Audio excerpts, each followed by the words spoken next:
আমাদের বাংলাদেশের সেই একটি রক্তক্ষয়ী সংগ্রামের মধ্য দিয়ে 2024-এর 5 তারিখে আমরা একটি স্বাধীনতা পেয়েছি এবং যেটা 1971 সালে ধারাবাহিকতা ছিল, যে 71 সালে আমাদের রুটি রুজি এবং একটি বৈষম্যমূলক একটি রাষ্ট্র ছিল, সেটাকেই কিভাবে হলো বাংলাদেশকে স্বাধীন করা যায় আমাদের লড়াইয়ে বীর সেনানীরা ছিল, তাদের পথ ধরে আমরা 24-এ মাঠে নেমেছিলাম।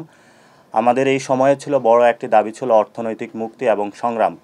সে অর্থনৈতিক মুক্তি এবং সংগ্রামের ধারাবাহিকতায় বাংলাদেশে অনুষ্ঠিত হলো বর্তমান যারা সরকারে রয়েছেন তাদের উদ্যোগে এবং বিডার তত্ত্বাবধানে জাতীয় ন্যাশনাল যে সামিট, এই ইনভেস্টমেন্ট সামিটে অনেক দেশি বিদেশি উদ্যোক্তা অংশগ্রহণ করেছেন এবং এই সামিটে 3টি পার্টি অংশগ্রহণ করেছিল, বাংলাদেশ জাতীয়তাবাদী দল, জামায়াত ইসলামী এবং জাতীয় নাগরিক পার্টি। আমরা অংশগ্রহণ করেছিলাম। তো আমাদের 2 দিনে আমাদের স্লট ছিল। এই স্লটের মধ্যে অনেক ইনভেস্টর অংশগ্রহণ করেছিলেন, দেশি সুদীজন অংশগ্রহণ করেছিলেন। তারা আমাদের কাছে জানতে চেয়েছেন যে গণ অভ্যুত্থানটি হলো, এই গণ অভ্যুত্থানের এজেন্স অনুযায়ী আমরা কিভাবে ভবিষ্যৎ বাংলাদেশের রূপরেখা তৈরি করতে পারি এবং এনসিপিও ভবিষ্যৎ বাংলাদেশকে কী রূপে দেখতে চায়, সেখানে অর্থনৈতিক এবং বাসস্থান কেমন সৃষ্টি হবে সে বিষয়ে আমরা তাদেরকে ব্রিফ করেছি।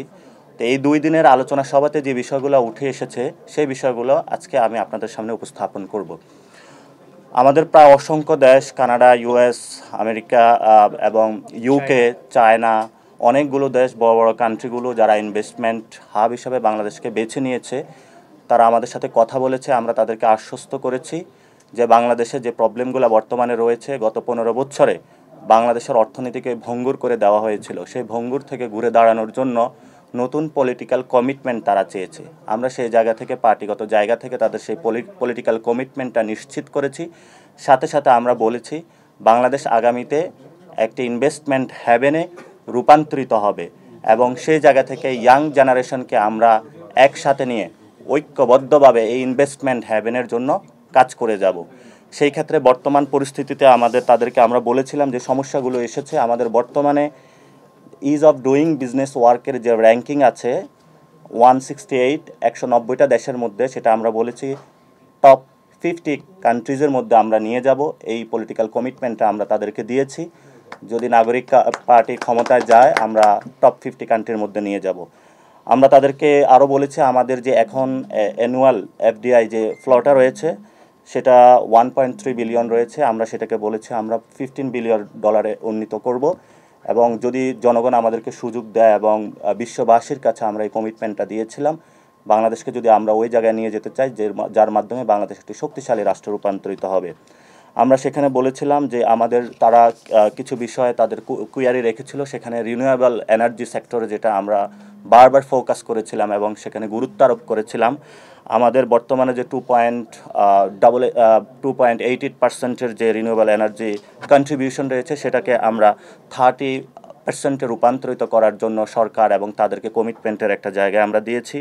এবং আমাদের বর্তমানে যেই গণ অভ্যুত্থানটা হয়েছিল, আনএমপ্লয়মেন্ট থেকে বর্তমানে তরুণদের একটি বড় সংখ্যক রয়েছে, তাদের মধ্যে যারা আনএমপ্লয়মেন্ট রয়েছে তাদেরকে কিভাবে তাদের বাসস্থান এবং তাদের চাকরি নিশ্চিত করা যায় সেই জন্য আমরা তাদের সাথে কথা বলেছি।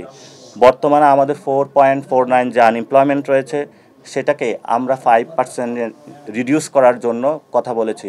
অর্থাৎ আমরা এটাকে একদমই যতটুকু পারি ততটুকু রিডিউস নিয়ে আসবো এবং সেখানে হলো আনএমপ্লয়মেন্টের যাতে কোনো সুযোগ না থাকে, সবাই যাতে ঘরে ঘরে চাকরি নিশ্চিত করা যায়। নিউট্রিলাইফ ফ্রুট জুস, ভুটানের তৈরি সুস্বাদু আসল জুস।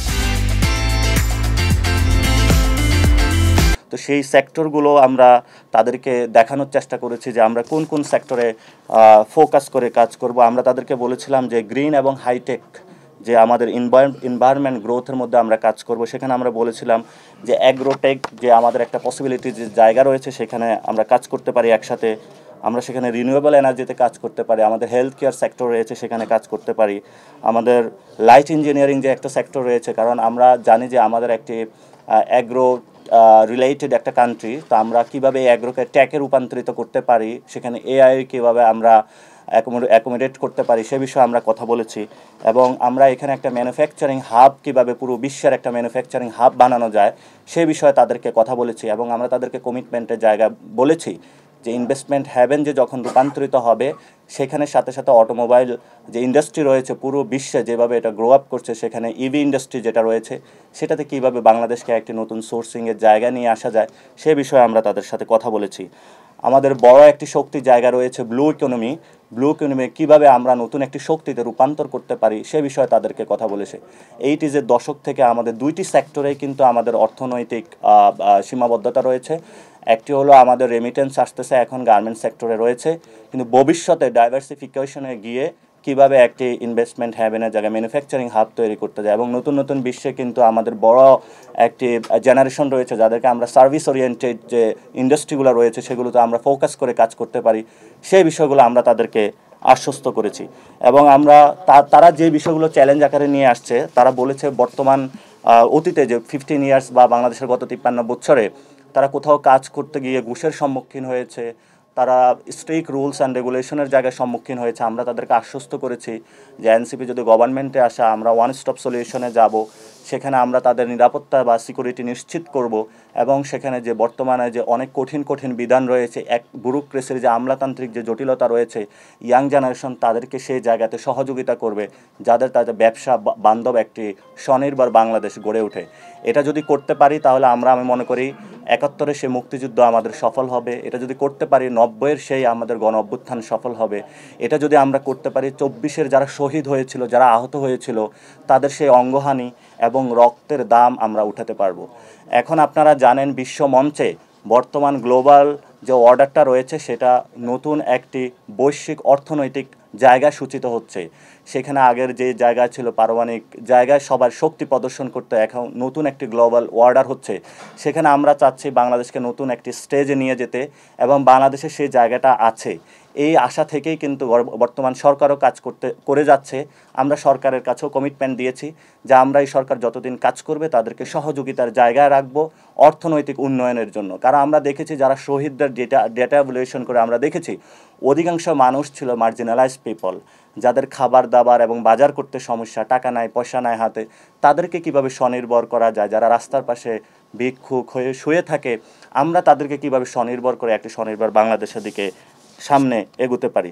এবং আমরা আরেকটা যে বিষয়, তারা একটা ফাইন্যান্সিয়াল সেক্টর নিয়ে কথা বলেছিল। গত 15 ইয়ার্সে আমাদের মানি লন্ডারিংয়ের কারণে এবং অনেক মাফিয়াতন্ত্র সৃষ্টি হয়েছিল ব্যাংকিং খাতে। তারা ব্যাংকের টাকা নিয়ে ব্যবসায়িক কাজে ব্যবহার না করে নিজেদের আয়েশ এবং ভোগ বৃত্তের জন্য বিদেশে তারা পাচার করেছিল। তো ওই জায়গা থেকে আমাদের ব্যাংকিং সেক্টরটা ধসে পড়েছিল, এবং ফাইন্যান্সিয়াল যে ট্রানজ্যাকশন যে ইনস্টিটিউশনগুলো রয়েছে সেগুলো কোলাপসড করেছে। সেই জায়গায় আমরা তাদেরকে নিশ্চিত করেছি ভবিষ্যতের রূপরেখায় বাংলাদেশের যে ফাইন্যান্সিয়াল সেক্টর আমরা নতুনভাবে গড়ে তুলব। এবং বর্তমানেও অনেকে আশ্বস্ত প্রকাশ করেছেন যে ফাইন্যান্সিয়াল সেক্টর এবং বন্ডিং সেকশনে গিয়ে তারা ভালো সুযোগ সুবিধা পাচ্ছে। আমরা নন পারফর্মিং যে লোনগুলো রয়েছে সেটা এখন 30% রয়েছে। আমরা তাদেরকে নিশ্চিত করেছিলাম যে এটা 10%-এ আমরা নিয়ে আসার চেষ্টা করব।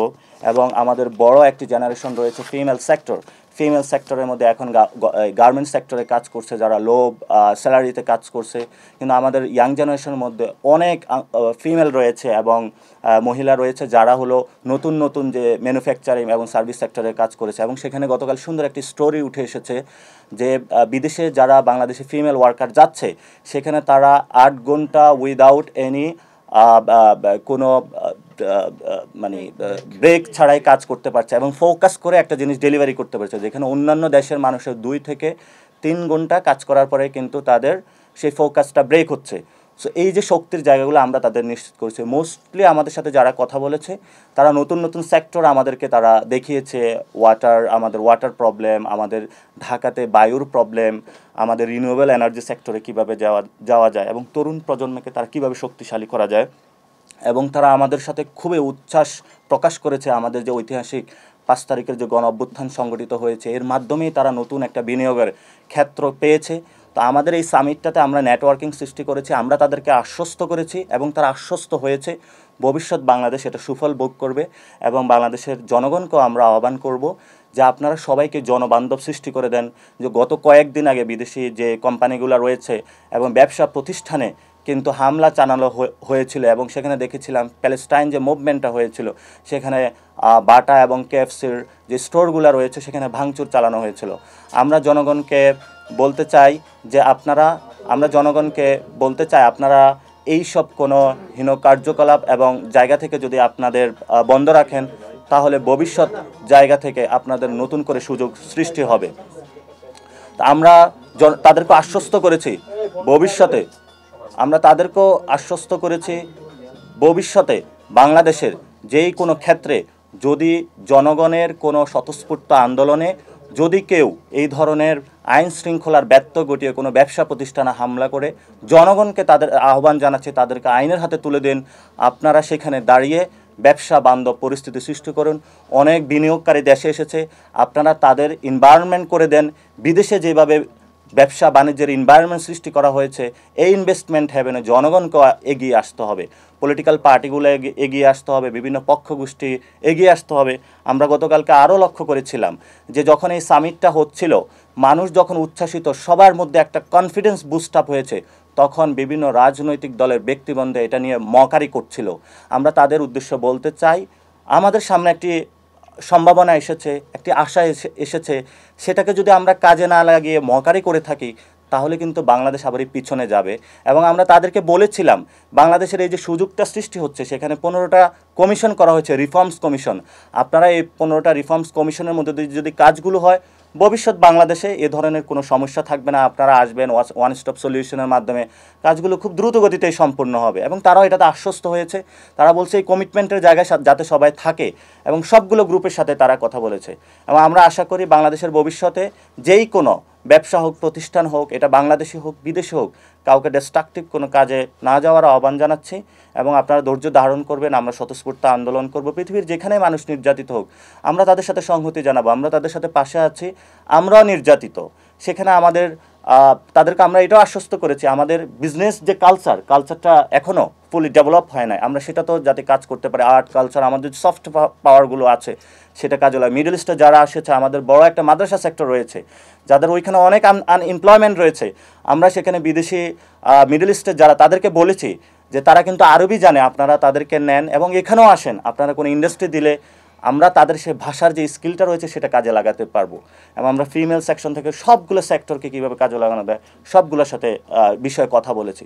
আমরা আশা করি এই ভবিষ্যতের যেই আমাদের যাত্রাটা শুরু হয়েছে, এটা অনেক ভালো হবে। এবং আমরা আমাদের থেকে আশাবাদী, আশা করি দেশের মানুষ ইনশাল্লাহ আশাবাদী হবে।